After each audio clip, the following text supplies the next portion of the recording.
Name ফেম, আমাদের যে identification সেটা বেসিক্যালি হয় হচ্ছে আমাদের নেম দ্বারা, অর্থাৎ আমার নামেই পারিপার্শ্বিক লোকেরা আমাদেরকে চিনছে।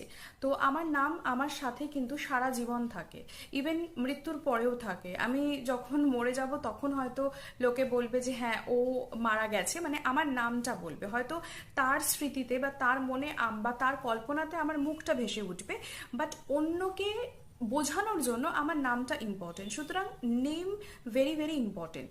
ঠিক তেমনভাবেই নামের সাথে আরও একটা জিনিস ইম্পর্টেন্ট, সেটা হচ্ছে আমাদের ডেট অফ বার্থ।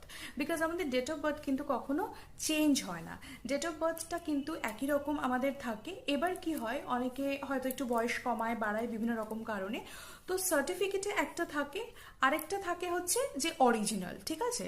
তো নিউমারোলজি করতে হলে বা সংখ্যাতত্ত্বর বিচারে যদি আমরা আমাদের প্রেডিকশন করতে চাই, আমরা যদি বিশ্লেষণ করতে চাই, তাহলে আমাদের দুটোই জানা প্রয়োজন।